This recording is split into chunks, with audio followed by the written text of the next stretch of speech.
do you think that a lot of people in Alaska anyway get the fact that Trump is transparently corrupt? I mean, I guess in a way he is.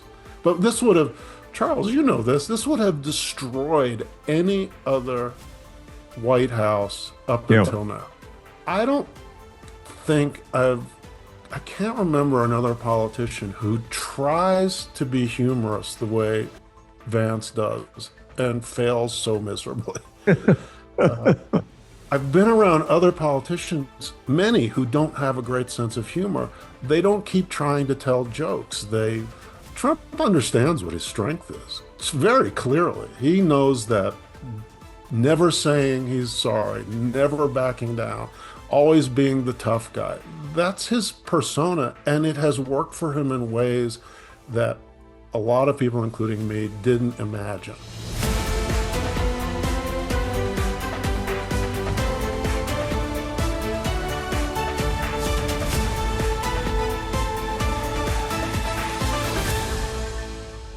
Hi, welcome to another edition of SOS America. I'm Charles Feldman, and for those of you who have been regularly listening, watching, whatever you do with this podcast over the past few months, you know that we spend a time each episode talking to various experts. We've talked to politicians, we've talked to medical people, we've talked to lawyers, you name it. And the central theme of the podcast, if you are just joining us, is to try to figure out, I always keep saying it this way, what the hell is happening in America now?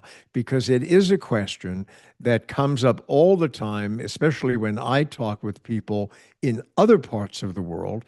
But to my surprise, it's also a question that is asked at a pretty regular basis by people in this country, in the United States. So with that, let me introduce our guest for this particular episode. David Bernknopf spent a good 20 years or so at CNN. We all know that that's Donald Trump's favorite network. He was at CNN for some 20 years, and I should also point out that I was there also for about 20 years, and we kind of overlapped at some portions of the time while I was there. He was one of the original employees at CNN. It went on the air in 1980, I believe it was. He produced various political stories, documentaries. He ended up being vice president of news planning and was a senior producer for a weekly investigative program that was out of Washington, D.C. And then David took what some of us might consider to be an odd turn. He ended up in the state of Alaska, which we will get into more as we go on. And for some 2 years, he was executive producer of the investigative unit at Alaska's news service. And he also is, I presume, the proud author of a novel that is about to be unleashed on the world. I'll hold it up here, and we also have a graphic, I hope we do. It is called 2 Years on Another Planet, or is it Alaska? Question mark.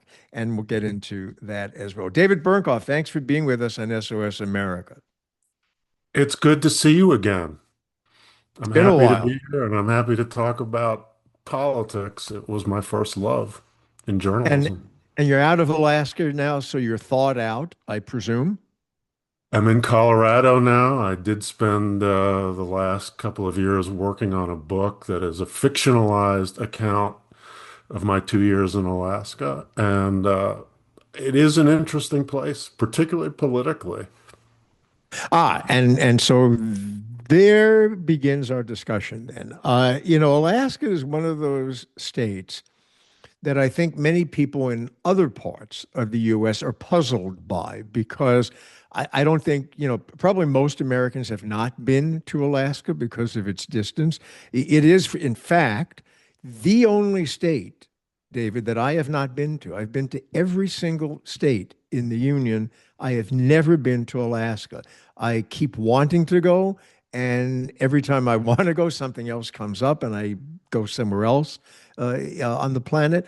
But it is a kind of unusual state. I think many people have a great deal of difficulty trying to figure out where Alaskans stand on certain political issues. You know, if you mention, say, Georgia or Alabama or New York or California, there is rightly or wrongly, I think, almost a reflexed opinion of what that state is about politically. You say California, people think, oh, a bunch of loony, left wingers. Not really true, but it is what people think.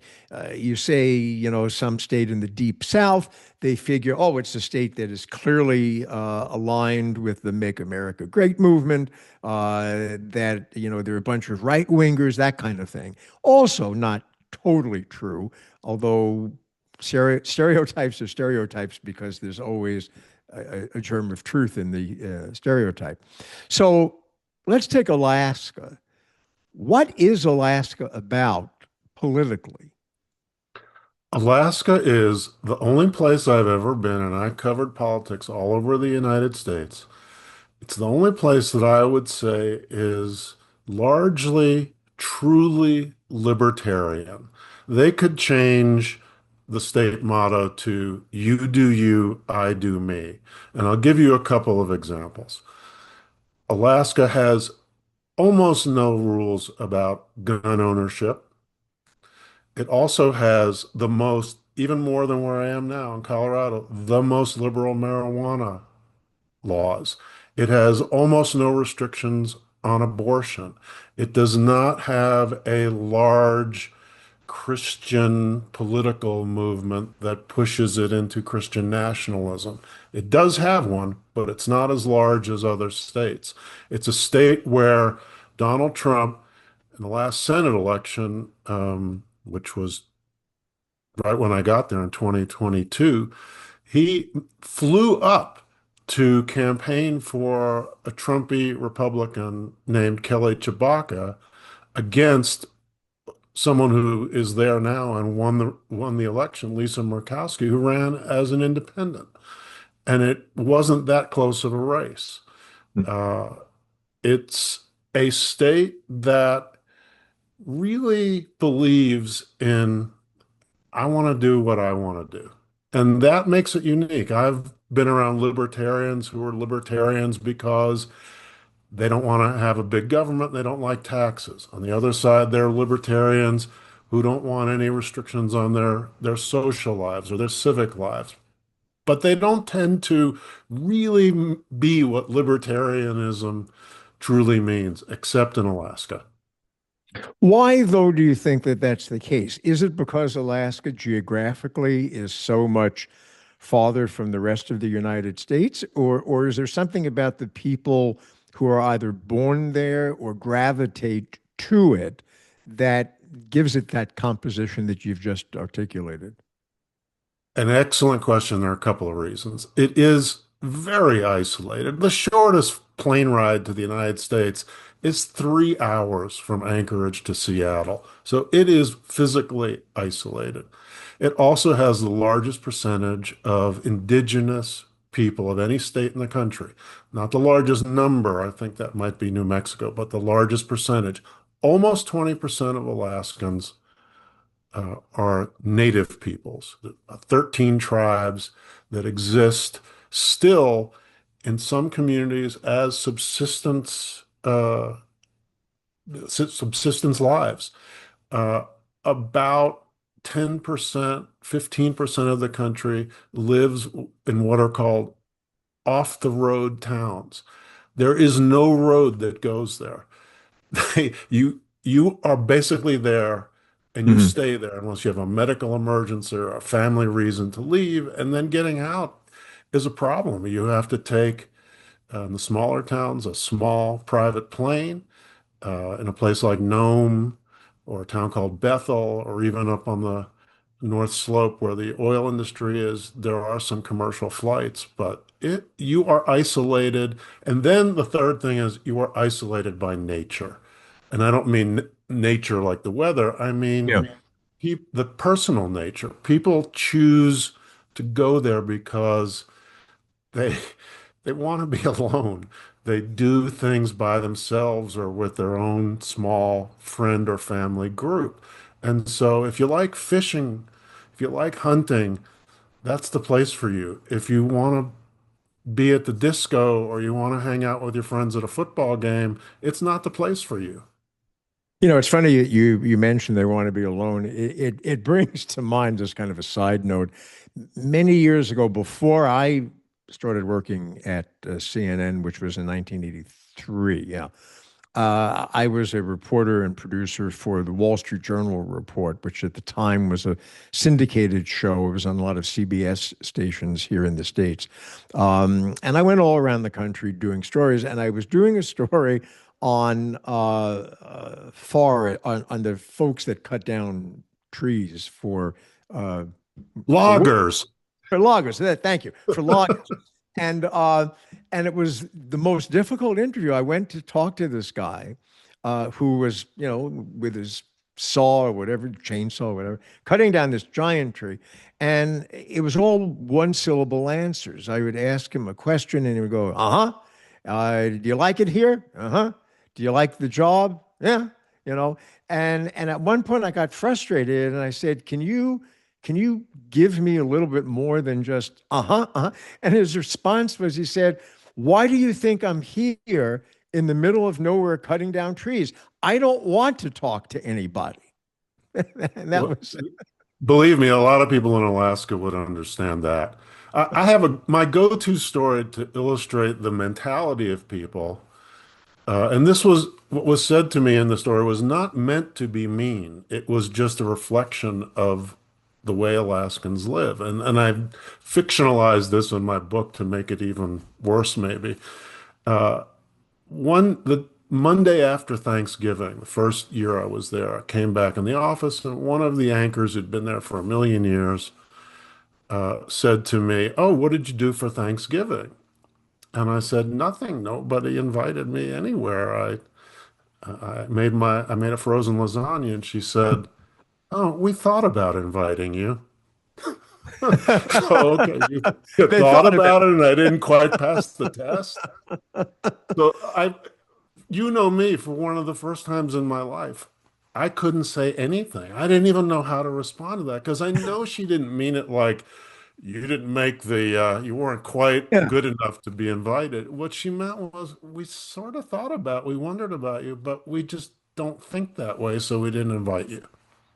So I am curious, and before we go on to talk about the important things in the world, let me zero in on why did you end up then in Alaska?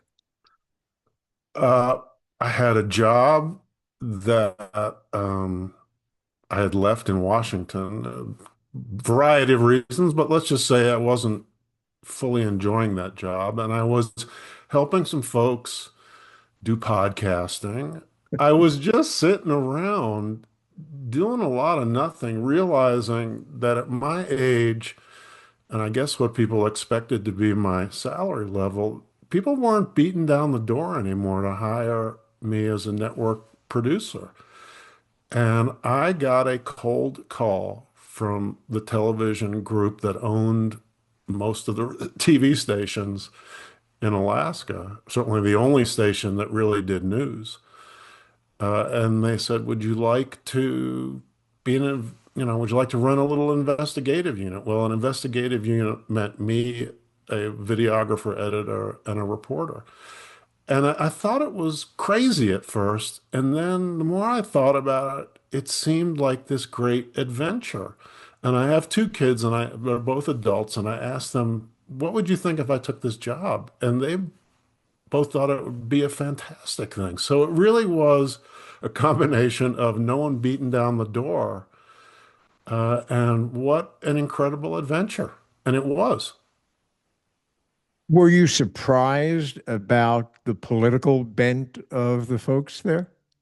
I had no idea. I had no idea. I got up there. So, in addition to doing investigative stuff, because of my political background, they asked me if I would, like, maybe would you do a political podcast that, statewide? And I was like, yep, done.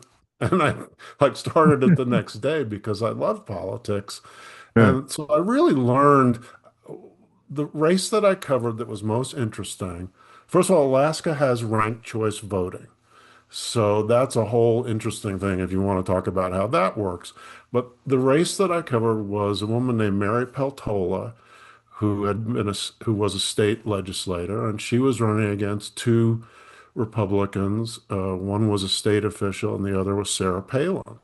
And I don't think people gave her much chance of winning, but she, Alaska native, ended up winning that race, first ever statewide elected Alaska Native. When you consider that almost 20% of the population is Alaska Native, and they'd never had a governor, a senator, a congressperson before, it was interesting. Now, Alaska is a one congressperson state. It's an at-large district because there aren't even 800,000 people in the whole state.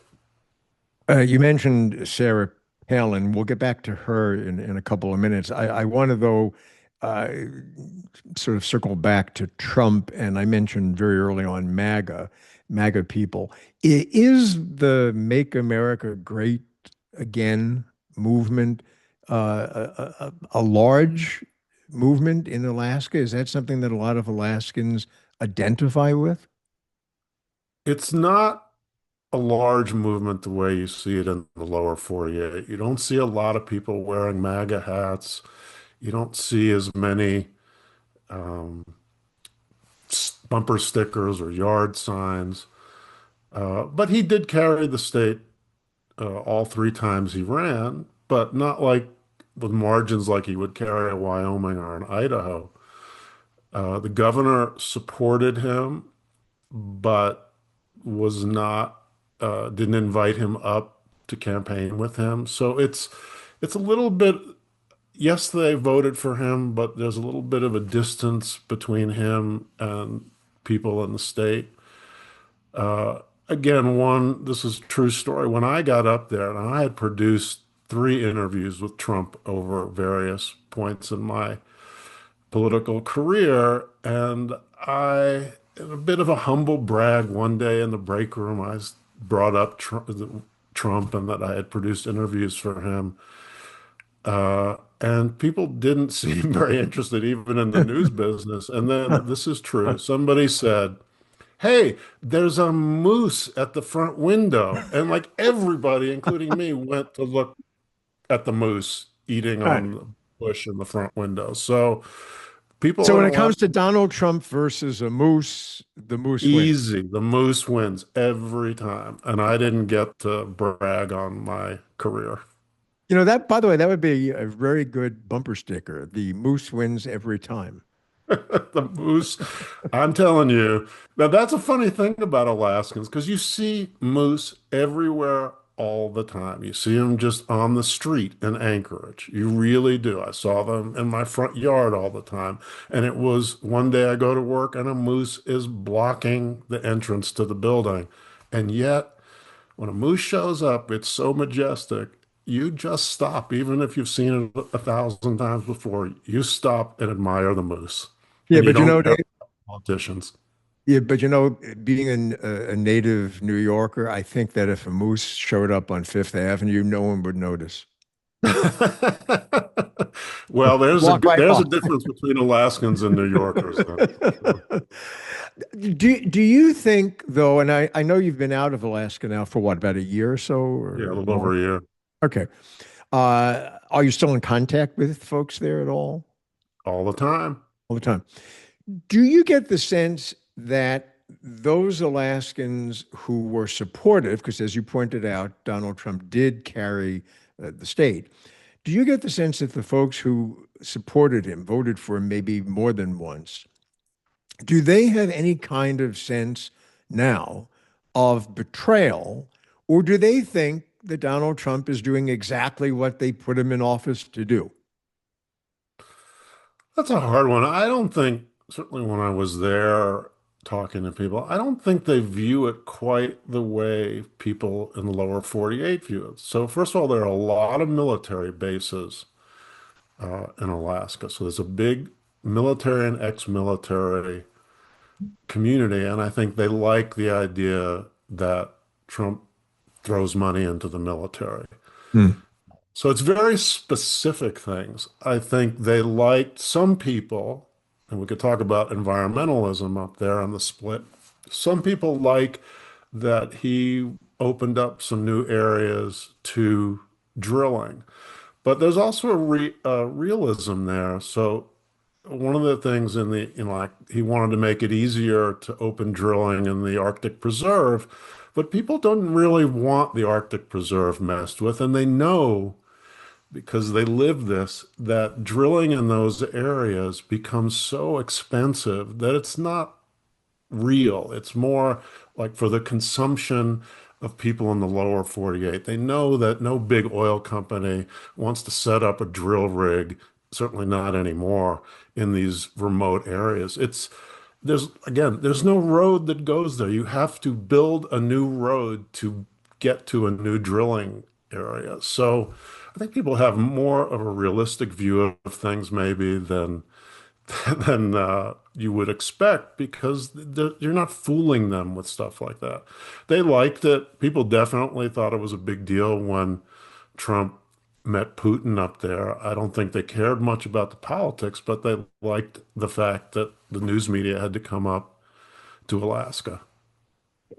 You mentioned that there's a lot of military, and I presume therefore military families, right, in Alaska. Uh, and although this podcast doesn't go live, so when it eventually posts, I'm not quite sure where the United States is going to be vis-a-vis the current war with Iran. But we can certainly say that at the time we're recording this, the war is very much ongoing. It seems to be enveloping more of the nations of the Middle East. It doesn't have a particular end point, although Mr. Trump seems to go back and forth about either we've already won or we're about to win or someday we will win. It's hard to tell exactly where he's going with this.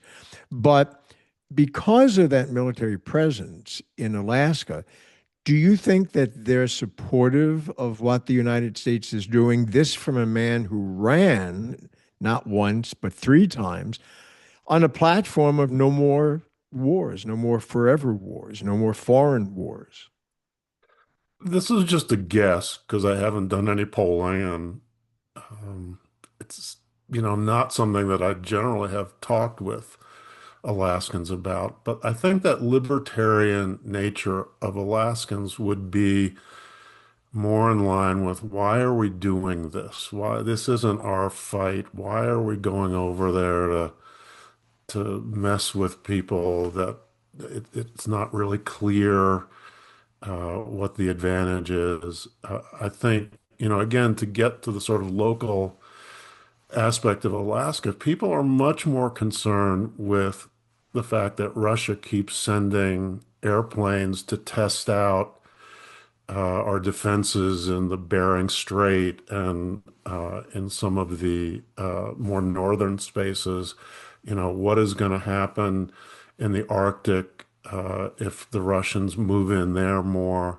And will there be more money to set up this Arctic task force that Trump has talked about? So I think it's more of a place where the local wins out over everything else. Um, All right, but but I if the suspect, local, you go ahead. no, I suspect people in Alaska are a little, Trump supporters are a little less supportive of Iran than maybe Trump supporters elsewhere. But you mentioned that they're very hyper focused on local, which would mean, I would think, they're hyper focused on the price of groceries and the price of fuel, which I would imagine is high in Alaska anyway, as it is here in California, where I am for various environmental reasons because of additives that are put into the gas and that kind of thing. Um, so that must have some resonance with them, does it not? That counter to what the claims were when Mr. Trump was running, these prices are not going down as he claims, but they're going up. And they were going I up did even before the war in Iran. with Yeah, me. I didn't check. I should have checked to see what the price of a gallon of gas is in Alaska. It's always high because here's an irony for you. A lot of oil comes out of Alaska still down that pipeline, but there's no refining in Alaska. So it all goes down to California. And when you fill up your gas tank, it's because a tanker has come to give you back the finished product. So next to California, it's the most expensive gas. So people feel that. They definitely feel the grocery prices because, again, every loaf, I shouldn't say loaf of bread, there is a baker. Every can of corn comes in on a freighter from Tacoma. So Hmm. if the cost of the getting the freighter there is up because of oil prices being up, because of fuel being up, that is reflected more in Alaska than other places. But here's a flip side for you. Hmm.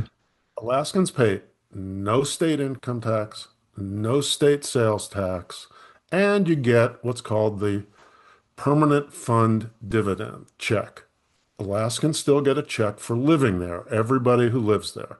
It's $1,000 to $2,500 a year, depending on the price of oil.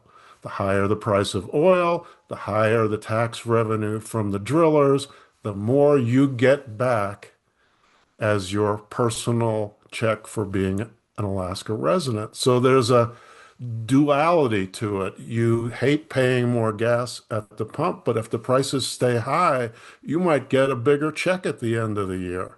I was going to say, I mean, because and again, I don't know at the time this podcast posts what the situation will be in terms of Iran and the Strait of Hormuz.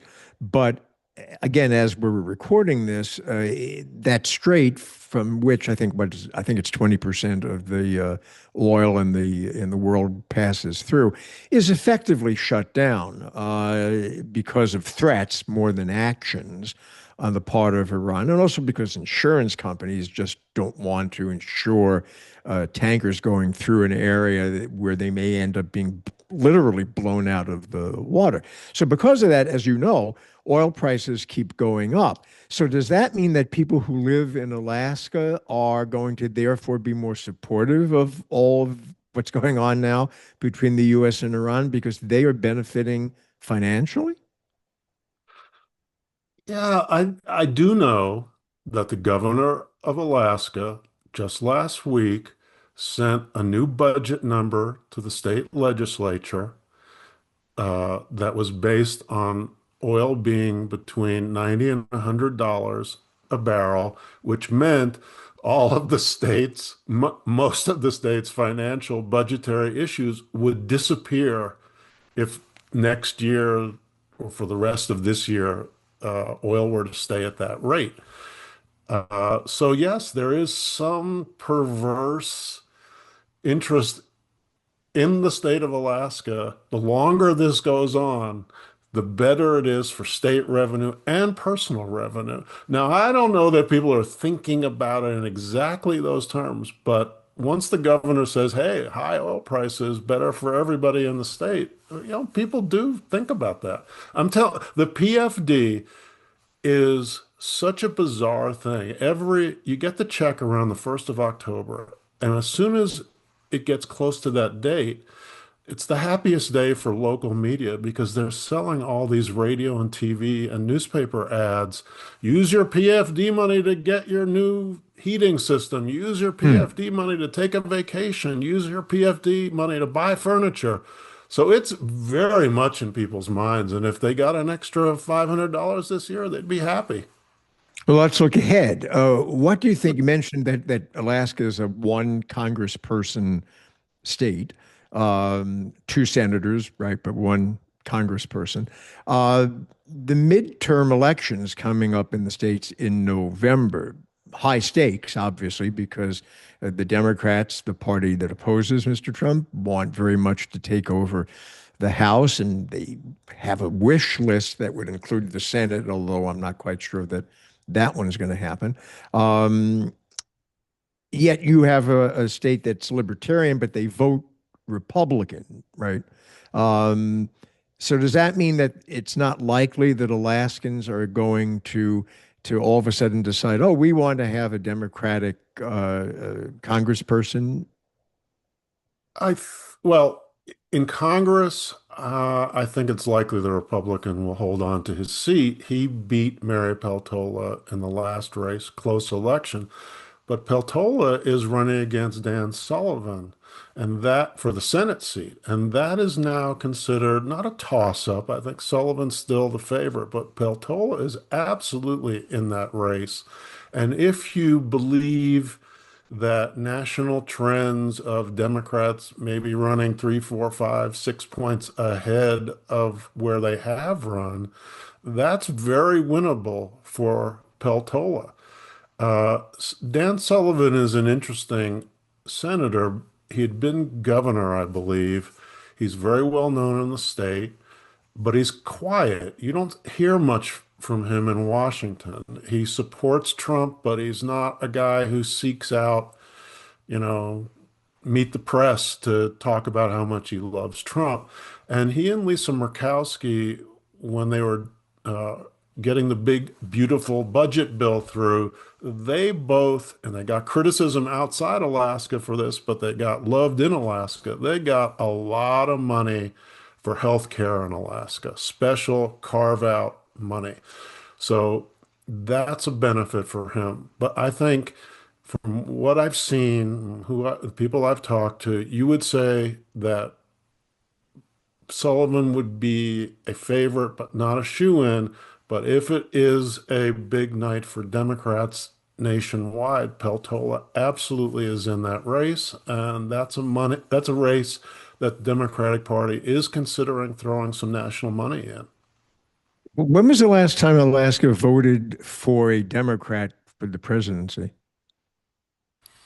I'd have to go look that one up. I don't know. Did It they was a vote? long time ago It then. was a long time ago. It was a long time ago. You were But there. it's like a 55-45 kind of Huh. thing. It's not 60-40 like, like I say, Idaho or Wyoming or West Virginia have been. But from the couple of years that you spent in Alaska and from what you know of Alaska, can you envision in 2028 Alaska throwing its support to a Democrat for the White House? Yes. Uh, Now I am out of the prediction market because I think anyone who tries to make predictions more than about 6 minutes from now is fighting a losing battle. Huh. But you could game out where the economy really doesn't do well for the next 3 years. And I think that Alaskans would absolutely be willing to consider a Democrat of a certain type. Look, uh, if Harris were to be the nominee again, I don't think she ever wins Alaska. Andy Beshear of Kentucky, I'd absolutely see him beating, let's say, J.D. Vance, if the economy is not good. Because of the economy alone, or because J.D. Vance or maybe Marco Rubio, the current Secretary of State, would have too much of a Trump taint on them? I think economy would really push people in Alaska if the economy is bad. I also think, and here I am going to say something political about people, and I'm not talking about the politics of it. I've covered a lot of politicians in my life, presidential races, Senate, governor, mayor, city alderman. I don't think I can't remember another politician who tries to be humorous the way Vance does and fails so miserably. I've been around other politicians, many who don't have a great sense of humor. They don't keep trying to tell jokes. They work on some other aspect of their personality. They are wonky, like, this is going to be old fashioned, but the way Michael Dukakis was. Hmm. They are patriotic and a nice person, like the first George Bush presented himself. Even someone like Newt Gingrich, who I covered a lot, maybe not the nicest person off camera, but he understood his strength was, I'm the great strategist. And that was the way he always portrayed himself, and it worked for him. Hmm. I just think Vance doesn't portray himself in a way that feels authentic. So I feel like he's um, not going to be the strongest candidate. And if you believe what political reporters and even Trump himself is saying, I think Trump right now today is starting to feel that way. There's a lot of reporting that Marco Rubio is becoming a little more of Trump's choice to take over. And I think that makes sense. I mean, Marco Rubio seems smart as he portrays himself and as he when he does interviews. I'm not talking about his politics here. I'm just saying I Uh, think he presents more presidential and more people can identify with him more than they can with Vance. Vance you is know, uniquely awkward to me. yeah, I think that when the Late Show on CBS with Stephen Colbert goes off the air, I don't think I agree with you. I don't think J.D. Vance is likely to become a new host of a late night talk show on the network. But let me ask you something about. Politicians, good politicians understand what their strengths are. And I know a lot of people, half the country, whatever, dislike Donald Trump. Trump understands what his strength is. It's very clearly. He knows that never saying he's sorry, never backing down, always being the tough guy. That's his persona, and it has worked for him in ways that a lot of people, including me, didn't imagine. So, but he understands himself. I just feel like some politicians don't quite get that. Do you think people in and I'm loath to sort of paint with too broad of a brush, but do you think that a lot of people in Alaska anyway get the fact that Trump is transparently corrupt? So you've hit on something that, again, as I think about my reporting work, that's been one of the great mysteries to me, not just from Alaska, but nationwide. There are so many real issues where Trump, his family, his friends benefit directly from investments that have to do with the government or deals that are made. And I'm mystified by why that hasn't um, stuck to them. And I know somebody has said, and some of his supporters have said this, well, Trump is transparent about it. I Mhm. mean, I guess in a way he is. But this would have, Charles, you know this would have destroyed any other White House up Yeah. until now. Yes. Any one of these things would have wiped it out politically, and the supporters would have been running for the other shore. And it just doesn't seem to have any real effect. Well, do you think that's because Trump and a large part of his movement are essentially it's a cult and a cult movement, and it's people in a cult don't like to admit that their cult leaders doing anything wrong. I think his supporters are going to support him no matter what. That is true. But I also think, I don't hear his opposition focusing on the corruption angle. I think part of it is that the Democratic Party, and you see this, um, I think you see this in their own numbers, has still, after all this time, hasn't figured out a strategy to go after him. Not a consistent, here's our one or two messages. You know, I feel like the strategy is I'm sending out a social media message furiously saying enough. There, how's that? I mean, that's not a strategy. Like, you have to beat Trump with something else.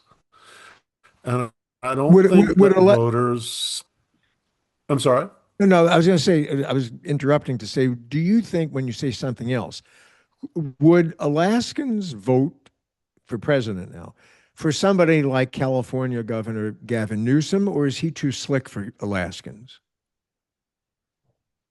I think he'd be a harder sell. I think, uh, yeah, I think the slickness question might might harm him.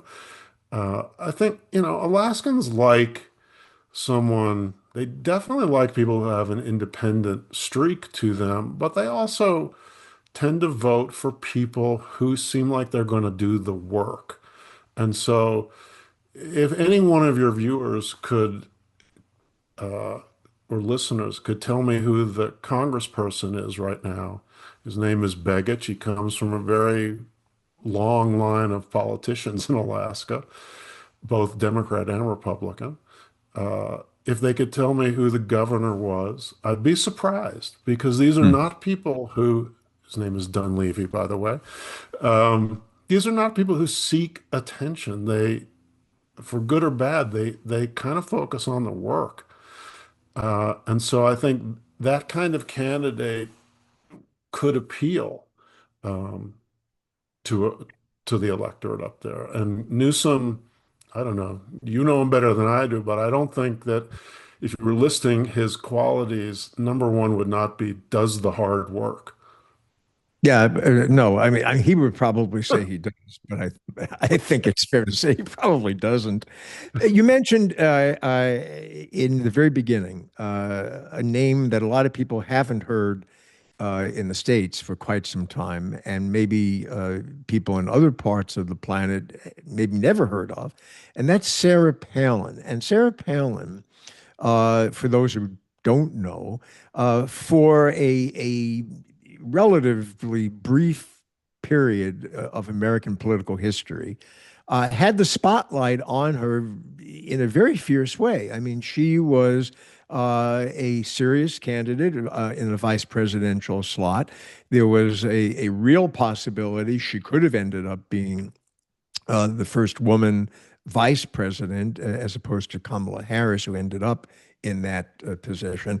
Uh, and she comes from the state you just left, not connected in any way, I'm sure, but from the state of Alaska. Does the heart of Sarah Palin still beat? Not really anymore.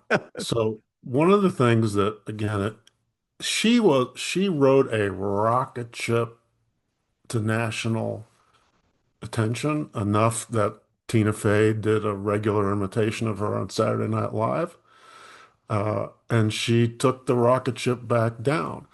I think people have forgotten that in the middle, she was governor of Alaska when she was picked by John McCain. She quit that job after she and McCain lost. Now, that was not appreciated by Alaskans. Again, people who like someone who does the work do not like that you quit. That's a bad thing. So then, 3 years ago, she decides she's going to make a comeback and she's running for Congress.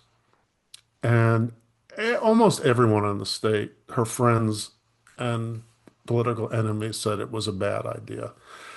But she ran. And so you had this race where the Democrat was polling in the 40s, mid high 40s, and she was splitting the vote with the Republican. And she ended up getting into a run. Well, I take it back. It was not a runoff. It's ranked choice. So there's all Mhm. this. I don't want to get into the details of Yeah, ranked no. choice because it would bore people, but it looked like it was going to be very close.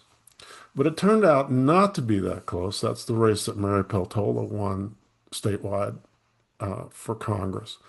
And one of the reasons was that she was going on national TV. She'd go on Fox News, she'd go on Newsmax, she'd go on talk shows, and she would tell a story that the local media was refusing to interview her and refusing to write about her.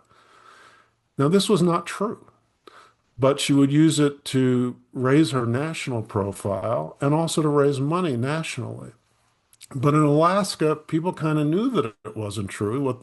What they knew was that she was avoiding the media. And I took it upon myself as the producer of the Political Pipeline podcast, say that three times fast, Hmm. in Alaska, to try to track her down for an interview. And I used every offer that I could think of, including I said, I'll put you on the podcast unedited. We'll talk for half an hour and we'll just talk. And we didn't even get responses. So it was driving me crazy that she was going on these national shows and telling a lie. It was a lie. So one day I took a camera crew out. I knew where she was going to be. And we basically staked her out in an old-fashioned network kind of way, which is not usually done in Alaska, but I felt like in this case it was a good idea since we wanted to make the point that she either could talk to us or not. And I talked to her before the event. She promised she would talk to me. I talked to her people during the event. We promised she'll come to this spot. Well, I've been around this business a long time, so I started to see she had no intention of talking to us. She was going to make an escape. So I Mhm. told my camera person, let's go out by her car. I saw what car she came in. So sure enough, she goes out a back door, but we're waiting for her along with a reporter from the Anchorage Daily News and reporter from Anchorage, Alaska Public Radio, because they too could never get an interview with her despite her claims. And she just ignores all of us walking by, hurrying to her car. And I yell out to her, not in a nasty way, but I did raise my voice. I said, Sarah, why won't you talk to us? You keep saying no one will talk to you or interview you. And she got to her car. She turned around. She gave me a thumbs up, got in the car and drove away. The next day in the newspaper, there was actually a mention of, and Sarah Palin refused a yelled request from the TV reporter to do it. But I just felt like that was one of those cases, and I was totally transparent about it, both on TV and on the podcast. To me, that's not political. Some people, I'm sure her supporters saw that as political. I just felt like if you're going to go say something one place that isn't true, I'm going to show that you're not telling the truth because I have tried a half dozen times, and now here's the visual and audio proof that people have been trying to interview you, and you're the one walking away. So she lost, and since then, I don't even know if she spends much, if any, time still in Alaska. I know that she's been in New York, where she's has a. This is not a secret. I wouldn't say this if it wasn't public. She's been dating a former New York Ranger, so she Hmm. spends a lot of time in New York now. Yeah, her propensity for not telling the truth, she shares that with President Trump, who is noteworthy for often not telling the truth and transparently so.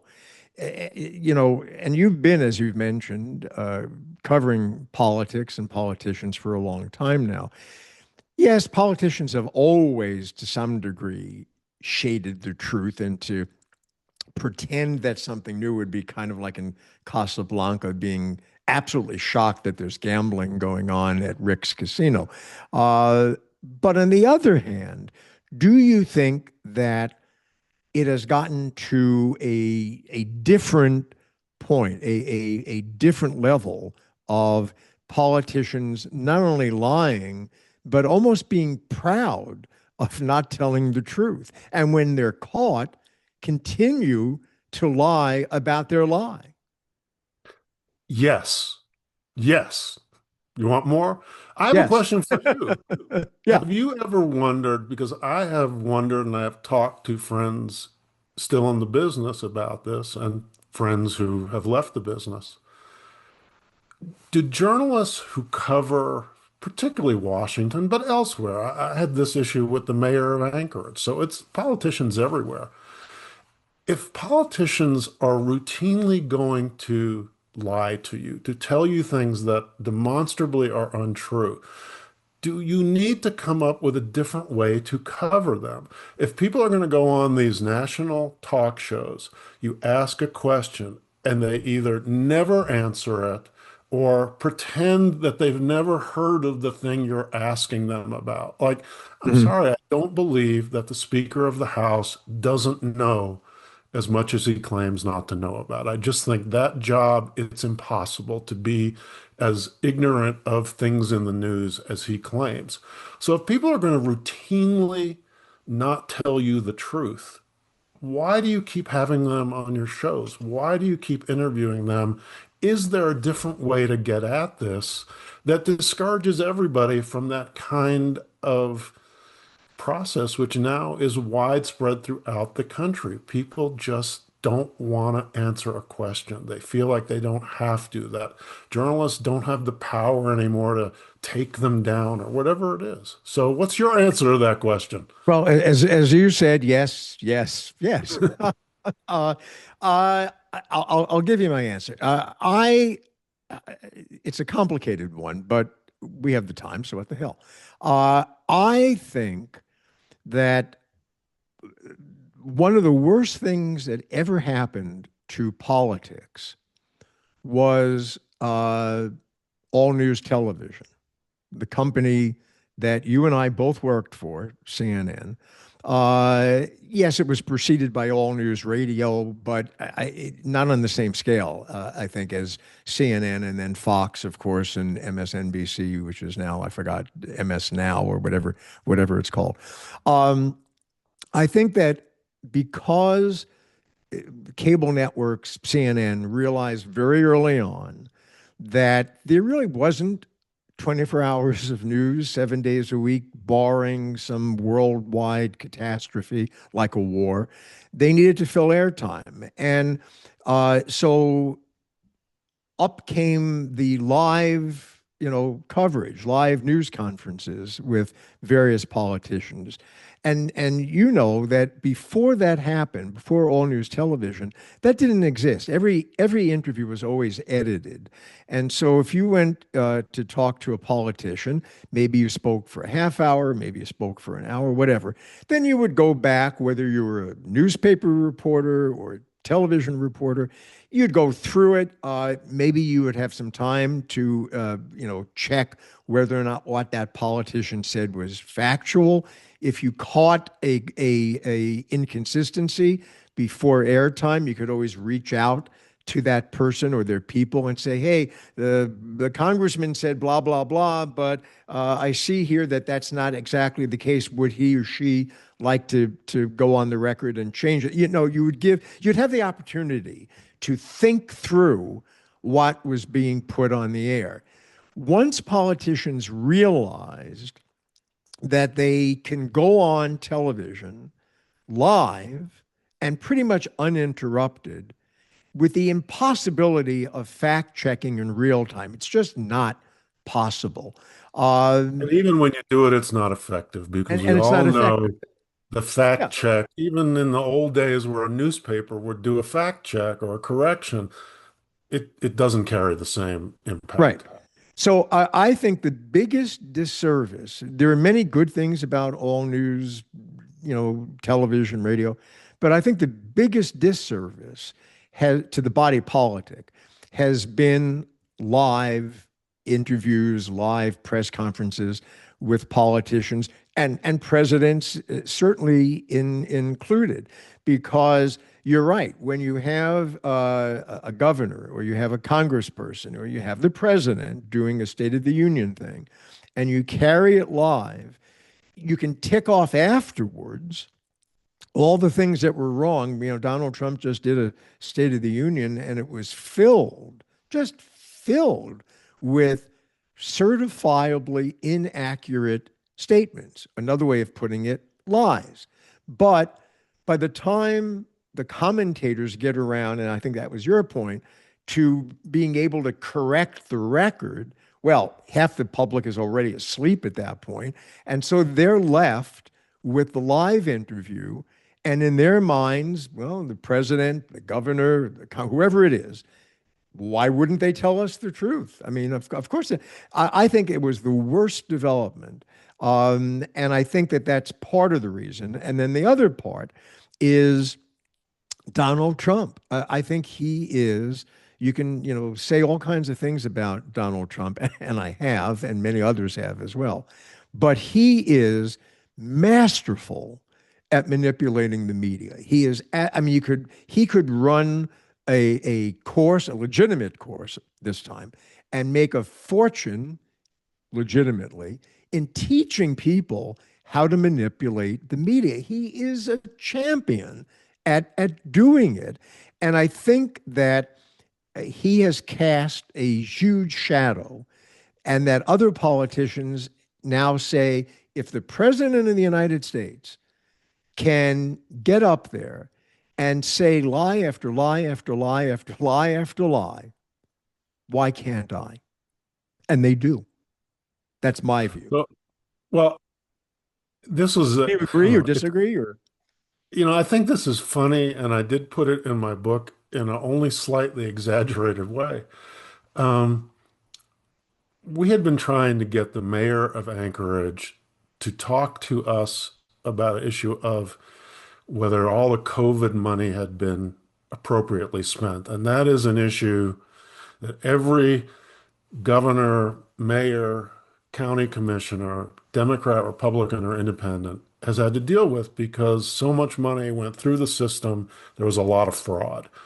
Well, he didn't want to talk about it, and he avoided us at all occasions, and he never had news conferences. Well, one day we get a note at the station that he's having a news conference to dedicate some new piece of fire equipment. So, of course, the regular news went there, but I also went there with my crew as the investigative unit because we wanted our own chance to ask him a question. And his press person came up to me before the news conference even began, and he said, "This is a news conference to talk about fire equipment. It's not a news conference to talk about what you want to talk about." And I said, "Well, when you invite the press to a news conference, that suggests a news conference, not a speech where we only take questions that we want to answer." Hmm. And he actually said to me, "I don't know how they do things in New York, but we don't do them like that in Alaska." You could read a whole lot of things into that, but it didn't stop us from asking the question. But I think about the idea of a politician saying, "I'm going to have a news conference, but I only want to take questions that I want to take." But Well, then and Trump does that all the time. He did it yeah, yesterday. and I tell you Why- something else. I think that I did also. There's a portion of my career where I did a lot of print, magazine work, and some newspaper stuff too. And I still maintain that, with rare exceptions, most people on camera or on microphone, if it's radio, don't actually tell you the truth. I think you get the best, and which is why I think newspapers tend to break lots of stories. And usually the biggest stories they break, when you read it, it always has the same phrase.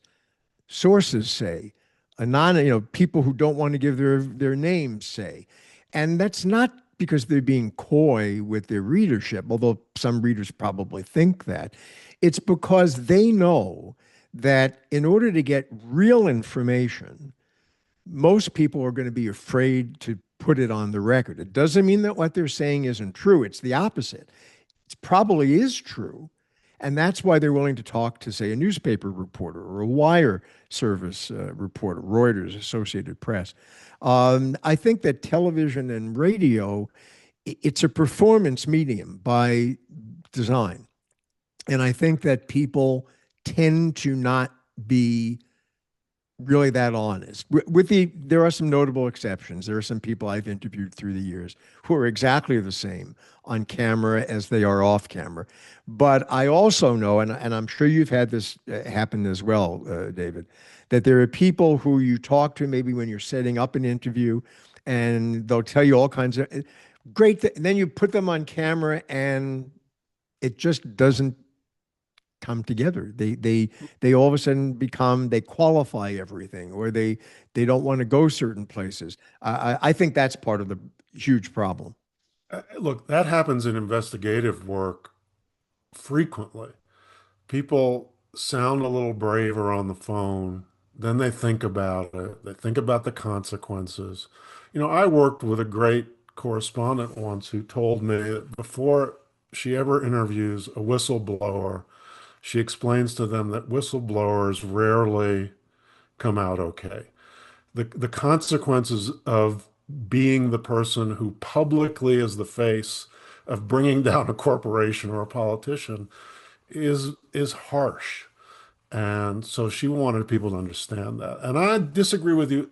I agree with you about your basic point, but I think we're at a time now where we just have to be more transparent about stuff as reporters. People expect it and they need it. And reporters are so distrusted that I'll give you one example.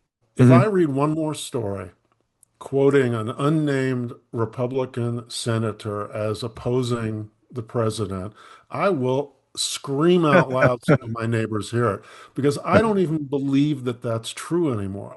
There was a time when I believed it. Now I think they're playing the reporters because they want the reporter to keep coming to them. They like the access.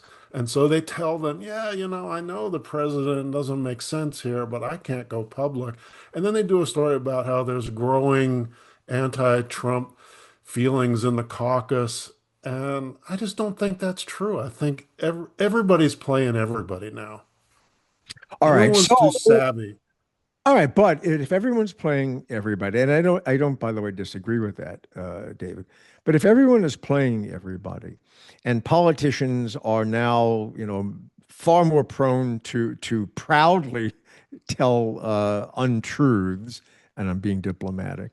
Um, how does this republic go forward?